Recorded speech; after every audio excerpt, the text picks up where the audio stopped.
Idan wannan ne karanka na farko shigowa wannan channel mai suna kalaman soyayya TV, daure ka danna mana subscribe domin samun naka da zarar mun dora. Mun gode.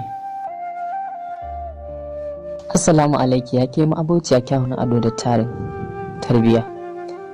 Hakika zuciyata ta narke akan soyayyarki ta yadda ban san ta ne zan bayyana miki ba. Soyayyarki na yi wa zuciya na barazana a dukkanin wasu darare ko kuma safiya.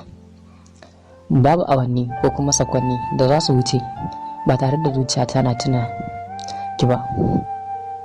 Hakan ya sa zuciyata zaman kadaici da maraici a soyayya, amma ban san ta ne zan bayyana miki ba. Wanda shine dalilin da yasa na fara turo miki sakon zuciyata a rubuce. Ina fatan wannan wasiƙa za ta kasance ita ce wasiƙa mafi daɗin sauraro a tattare da ke. Duk da dai na san cewa ba lallai in ambata miki kalaman da suke zuciyata sai daidai da naki ba, amma dai duk da hakan zan kwatanta.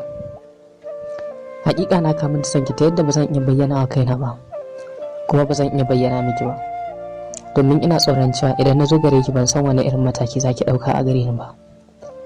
Amma dai hakan bai zama cewa in rabu da ke ba ko kuma in ji cewa na daina tunanin ki ba. Hakika zuciyata ta narke akan soyayyarki a lokacin da ni kuma ban yi tunani ba. Zan so in kasance naki na har abada, ko da a ce ke kuma ba haka bane ba. Idan dai har kin bani dama, zan gabatar miki da dukkanin abin da yake cikin zuciyata, ba wai a rubuce ba, tsakanin ni da ke. Hakika wannan shine karo na farko da na fara rubuta miki wannan wasiƙa. Ina fatan karanta ta ya zamanto shine karo na farko da kika ji wani daɗi a cikin zuciyarki. Domin ba bakin cikin ki nake bukata ba, idan har da ina bukatar bakin cikin ki ba zan taba turo miki da wannan wasiƙa ba. Hasali ma abin da zai kasance ya saki bakin ciki ba kaunar shi nake ba. Allah sa karanta wannan wasiƙa da zan bayyana miki a yanzu ba za ya bata miki lokutan ki masu amfani ba. Ban san yaushe na fara ganin ki ba, ban san kuma yaushe zuciyata ta kamu da soyayyar ki ba. Amma dai abin da na sani shine kawai kin dasa wata korama a cikin zuciyata wacce take gudana da ruwan soyayya, wanda ban san ta yaya ne zan warke daga wannan cutar da ke cikin zuciyata ba. Hakika ke ce farin ciki na, kuma ke ce muradi na. Rabuwa da ke zai zama to daidai da rabuwa da rayuwata. Hakika kina cikin kowane numfashi na, kamar yadda numfashi yake cikin rushi. Hakika kina yawo a cikin jini na, kamar yadda ƙwayoyin halitta ke yawo a cikin jini na. Na rasa yadda za in fahimtar da zuciyata cewa ke ba daidai da ni bace ba, amma shi so baya duba daidansa. Hakika idan zuciya ta narke akan san abu, to ta nace kenan. Zan so in kasance nakin har abada, ko da a ce ke ba za ki kasance ta ba. Ina da muradin in kasance tare da ke a matsayin mata, ko da a ce ke ba kya fatan hakan. Zan so Allah ya haɗa zukatanmu ni da ke domin mu kasance mun na yaba junanmu. Hakika ba ni da wani buri da ya huce in ga murmushinki da wannan haƙwara naki masu ɗaukar idanu, hasken su tamkar hasken rana, idanunki na wani kyalkyali tamkar walƙiya. Hakika zuciyar da ta narke akan soyayya ba ta ganin bakin wanda take so, kamar yadda ni ma ba na ganin bakin ki. Hakika a cikin zuciyata ban san wani irin matsayi na baki ba, wanda har ya ji cewa ya kamata a rayu da ke. Babu wani lokaci da zai huce ba tare da ina nazari akan ya za a yi ki zama tawa ba, amma sai dai ni kaɗai nake yi ba tare da ke kin sani ba.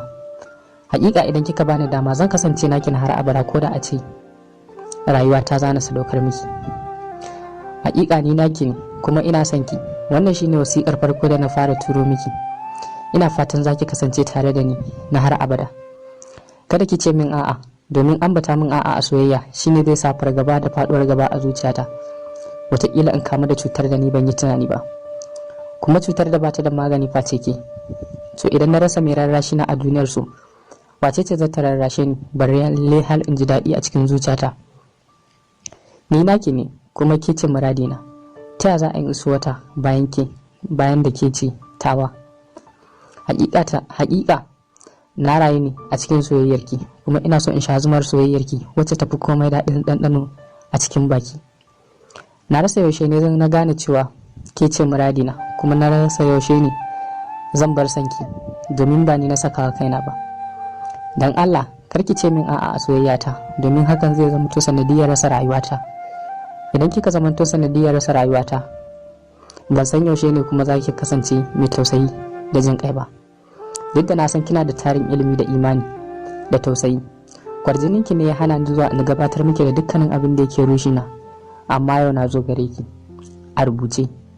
Idan kika bani zama zan zo wajenki a aikace domin in gabatar miki da dukkanin abin da yake zuciyata. Daga naki masoyinki Hayatu M Salisu.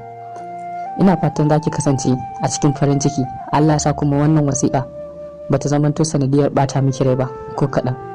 Ina son ki, ina son ki, ina son ki.